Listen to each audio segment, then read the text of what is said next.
from Spotify, where I got 1 billion streams. I said, break that down, how much money is that?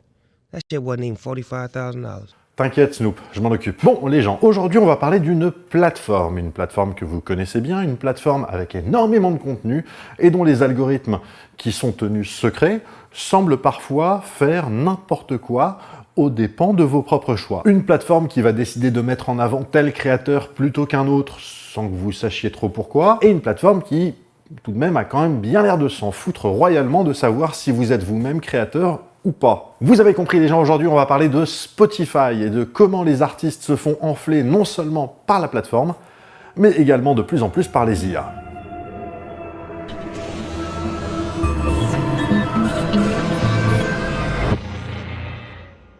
Cette vidéo va pas être bien longue, vous allez voir, parce que le sujet est somme toute assez simple.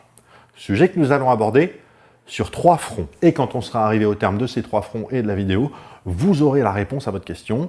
Est-ce qu'une fois n'est pas coutume, Bruce aurait pas essayé de mal pailler sur cette vidéo avec du putaclic bien sale? Premier front, normal, Snoop Dogg. Smoke weed every day. Bon alors déjà, pour les plus jeunes parmi les plus jeunes, ainsi que pour les plus vieux parmi les plus vieux, Snoop Dogg est une immense star de la musique. Et que vous l'aimiez ou pas, ça ne change strictement rien au fait. Snoop Dogg, c'est l'incarnation du gangsta rap de la côte ouest des États-Unis des années 90. Assez naturellement, avec l'émergence des plateformes de streaming, les chansons de Snoop Dogg se retrouvent sur les dites plateformes de streaming, notamment sur Spotify. Et le problème que Snoop Dogg a avec Spotify, c'est qu'il estime ne pas toucher assez d'argent de droits d'auteur, de royalties, pour ses chansons. Et pour comprendre le problème, il va déjà falloir commencer par comprendre le fonctionnement d'une plateforme telle que Spotify. Sachant, bien évidemment, que toute une partie du fonctionnement de Spotify est tenue secrète.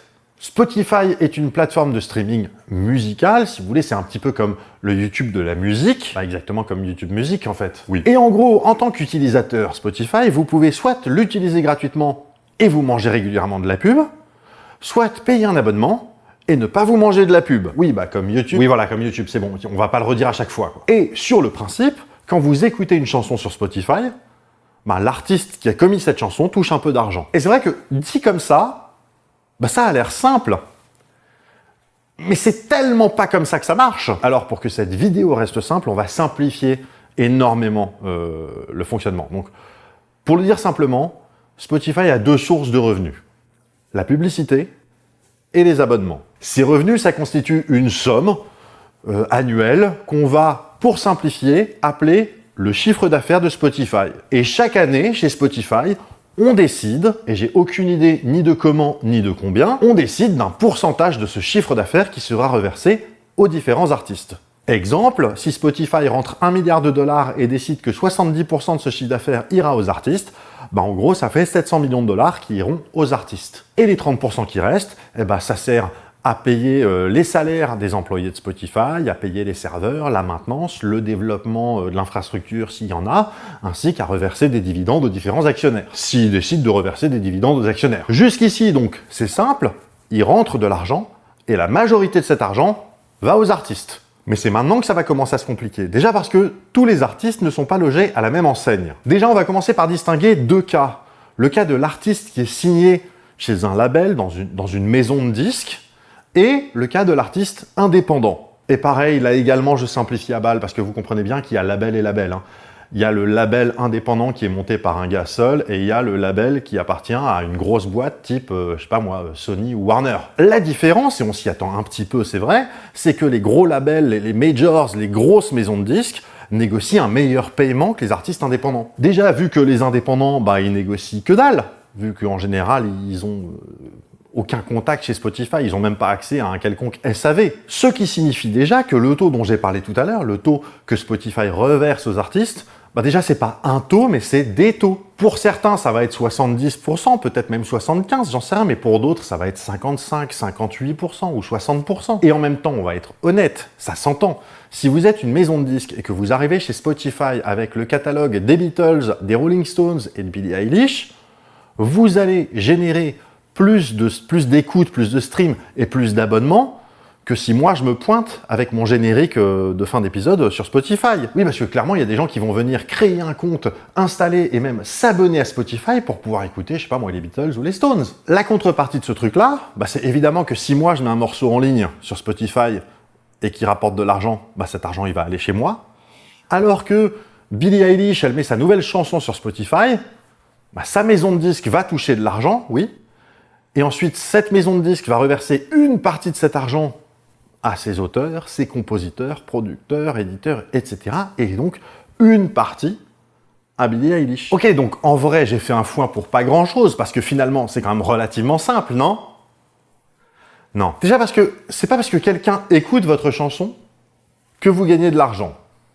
Déjà, comme absolument toutes les plateformes, pour le coup, c'est pas spécifique à Spotify, mais je veux dire, YouTube, Twitch, TikTok, Deezer, toutes, vous ne commencez à toucher de l'argent qu'à partir d'un certain seuil. Ça évite notamment que les plateformes vous envoient des virements de 2 centimes, ce qui leur coûterait plus cher en frais que l'argent qu'ils vous envoient. Enfin, on est d'accord. Mais la conséquence de ce truc-là, c'est que chaque fois que la plateforme ne vire pas ces 2 centimes, ça fait 2 centimes qu'elle garde.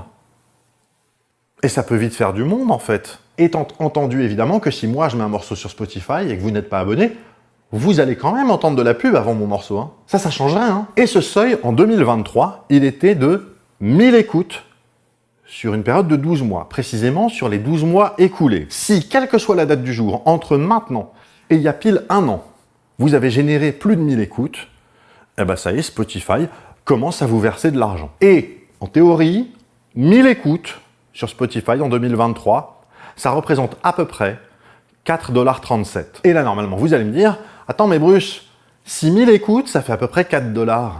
Mais dans ce cas, le milliard d'écoutes de Snoop Dogg, ça aurait dû lui rapporter 4 millions de dollars, pas 45 000 $. Est-ce qu'il se foutrait pas un peu de notre gueule? Alors, comme vous l'imaginez, je ne suis pas le comptable de Snoop Dogg, et donc je ne peux pas exclure le fait que peut-être, oui, en effet, il se fout de notre gueule. Mais avant de l'affirmer, permettez-moi d'abord d'affiner le truc. Déjà, pour Spotify, c'est quoi une écoute? Pour Spotify, écouter une chanson, c'est écouter 30 secondes minimum. Si vous écoutez 20 secondes et que vous zappez, ça ne constitue pas une écoute. Ensuite, il y a un point sur lequel je ne peux malheureusement pas vous donner d'informations sûres. Si vous téléchargez un morceau depuis Spotify et que vous l'écoutez localement, mettons vous êtes dans l'avion, vous êtes en mode avion, vous avez téléchargé quelques morceaux et vous les écoutez pendant vos 8 heures de voyage d'avion. Est-ce que ces écoutes-là sont comptabilisées comme des écoutes?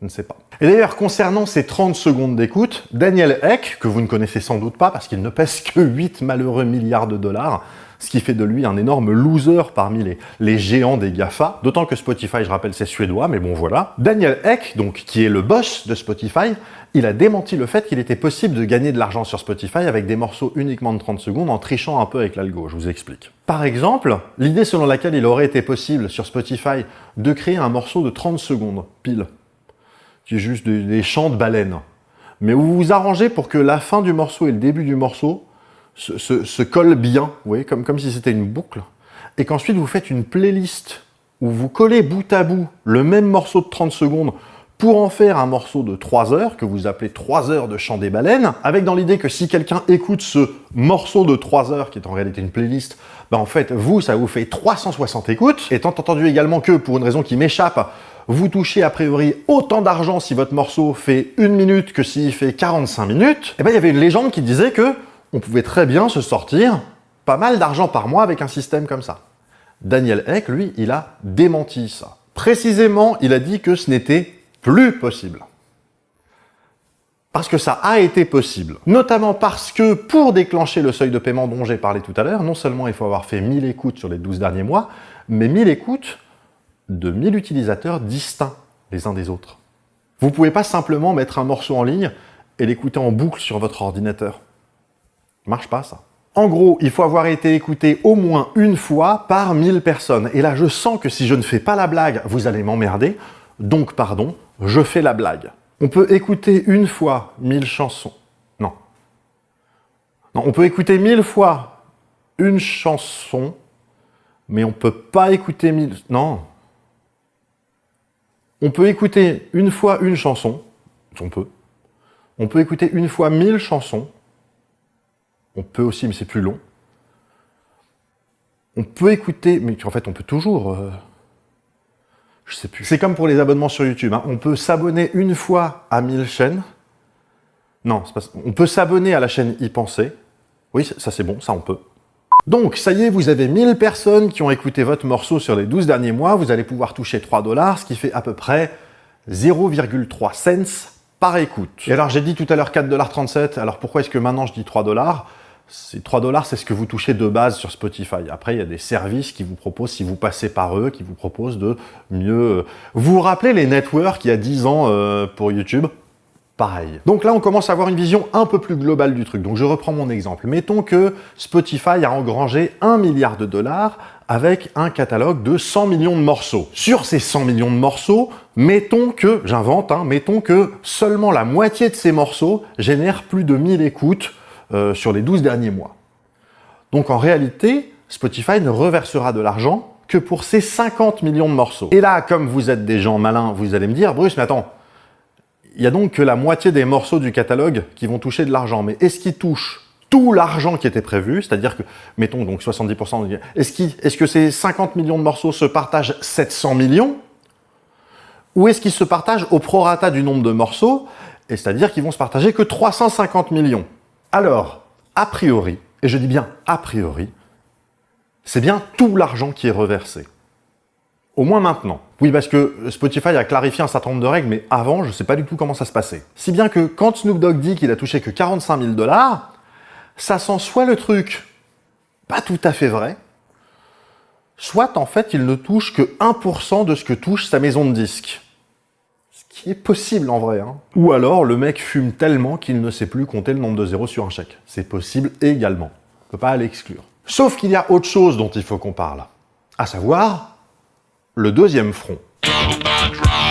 Ce qu'on apprend dans la mise en accusation de Michael Smith, le lien dans la description, c'est qu'à partir de 2017, ce Michael Smith a monté une arnaque assez maligne, je trouve, qui plus est, à partir de 2017, c'est-à-dire bien avant le boom des IA génératives, et le montage en question, le voici. Avec l'aide d'un complice et grâce à une IA, il a généré des centaines de milliers de morceaux de musique qu'il a uploadés sur Spotify. Puis, il a créé des milliers d'adresses email pour créer des milliers de faux comptes d'utilisateurs sur Spotify, à l'aide de sociétés tierces à l'étranger et d'une armée de VPN. Et enfin, il a créé des milliers de bots qui ont utilisé ces milliers de comptes utilisateurs pour faire des millions d'écoutes de ces centaines de milliers de morceaux qu'il avait uploadés sur Spotify.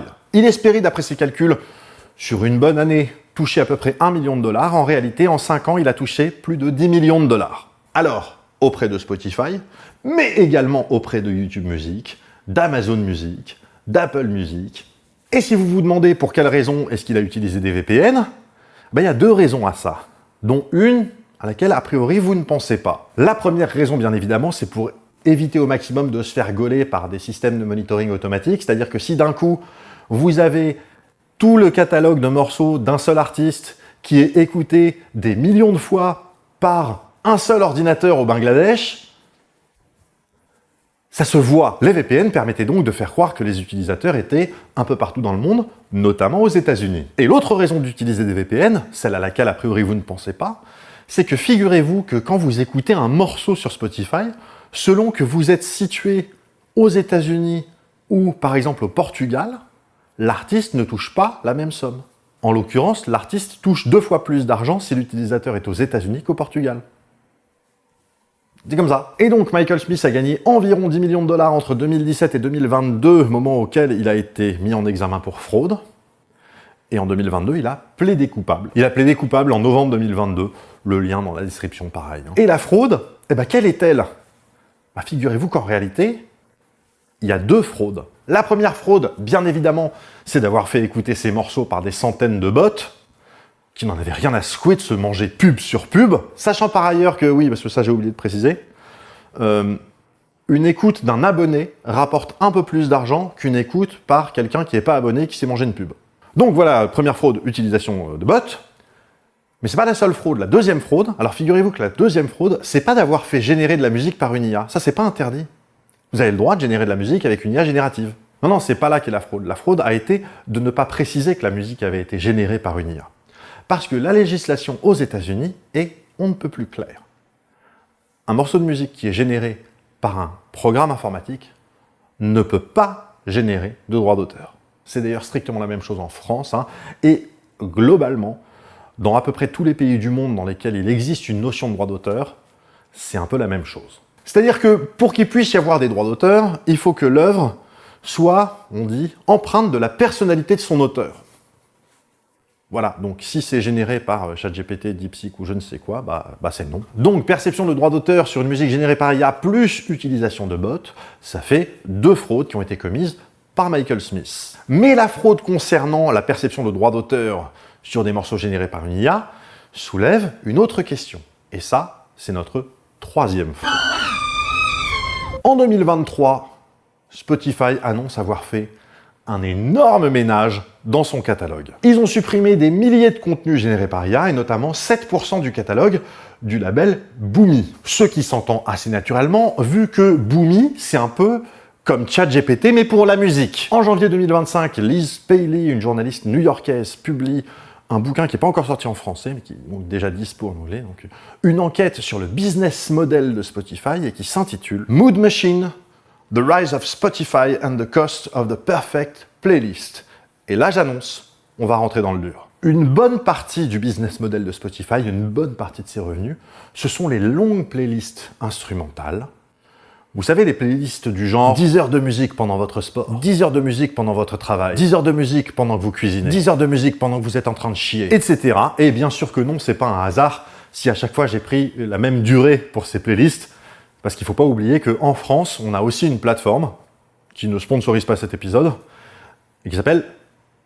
Vous avez plein d'utilisateurs dans le monde qui écoutent ce genre de playlist quasi quotidiennement, avec une particularité, c'est qu'en général, quand vous écoutez ces playlists-là, globalement, savoir qui sont les artistes ou comment s'appellent les morceaux, globalement, vous n'en avez rien à branler. C'est un fond musical pendant que vous bossez, que vous méditez, que vous faites votre sport, votre cuisine, pendant que vous êtes en train de chier, etc. Et donc, d'après Liz Paley, ce qu'a fait Spotify, c'est que Spotify a généré des milliers et des milliers d'heures de musique grâce à des IA génératives, qu'ils ont intégré ces musiques dans des playlists de ce type-là, qui, clairement, je veux dire, c'est des playlists, elles sont bien, ces playlists, si vous aimez avoir un fond sonore pendant que vous faites des trucs, elles sont bien, ces playlists. Et puis, il se trouve que, alors, c'est sans doute le hasard qui a fait que, toujours d'après Liz Paley, les playlists qui contiennent ces morceaux générés par Spotify ont tendance à mieux marcher niveau suggestion algorithmique que les autres playlists. Le hasard. Et alors, dans quel but est-ce qu'ils ont fait ça? Puisqu'on ne peut pas générer de droits d'auteur avec des morceaux générés par une IA. Eh bien, figurez-vous que maintenant on a tous les éléments du puzzle et on va pouvoir le reconstituer proprement. Déjà donc, je l'ai dit, ces morceaux générés par IA ne génèrent pas de droits d'auteur, puisqu'ils sont générés par une IA. Donc, pas de droits d'auteur. En revanche, ils constituent une partie non négligeable des écoutes globales sur la plateforme Spotify. La conséquence étant que le reste des morceaux écoutés sur Spotify, qui ont été générés par des vrais artistes, qui ont été écrits et composés, ce reste-là, quand il s'agit de le payer, c'est pas sur le chiffre d'affaires de Spotify. C'est sur le chiffre d'affaires de Spotify rapporté au prorata des écoutes que constituent ces morceaux sur Spotify. Autrement dit, si Spotify a ramené 1 milliard de dollars, mais que 50% des écoutes sont faites sur des morceaux générés par des IA, alors Spotify reversera aux artistes la moitié de l'argent qui était prévu pour l'ensemble du catalogue. Donc si je reprends mon exemple de 70%, au lieu que ce soit 700 millions de dollars qui partent chez les artistes, c'est 350 millions de dollars qui partent chez ceux parmi les artistes qui ont généré plus que 1000 écoutes sur les 12 derniers mois. Et les 350 autres millions, ils restent chez Spotify. Donc vous comprenez bien que plus Spotify va mettre de musique générée par une IA, plus ces musiques vont être écoutées, moins les artistes vont toucher d'argent. Même s'ils font autant d'écoutes. Du coup, c'est quand même assez marrant de se dire que si moi maintenant je génère des musiques avec une IA et que je les mets sur Spotify, je n'ai pas le droit de gagner de l'argent avec, ce qui est parfaitement normal. Mais si Spotify le fait, du fait qu'elle ne reverse pas de droit d'auteur puisqu'il n'y a pas de droit d'auteur, ça lui fait gagner de l'argent. Vous voyez le vice du truc ou pas? Ça veut dire que quand vous écoutez une de ces playlists générées par une IA sur Spotify, non seulement vous ne faites pas gagner d'argent à un artiste que vous auriez pu écouter, mais en plus, en écoutant cette playlist, vous lui faites perdre de l'argent. Directement. Tout simplement, vous diluez ses revenus. C'est marrant, hein?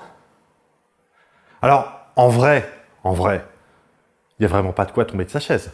Je veux dire, évidemment que les IA génératives, ça vous simplifie des trucs, ça vous résume des gros pavés de texte, ça vous écrit des exposés, bien sûr. Mais évidemment que si quelqu'un a un moyen de gagner de l'argent avec une IA, même à votre détriment, même à notre détriment à tous, il le fera. Oui, parce qu'il y a un truc sur lequel je voudrais être clair.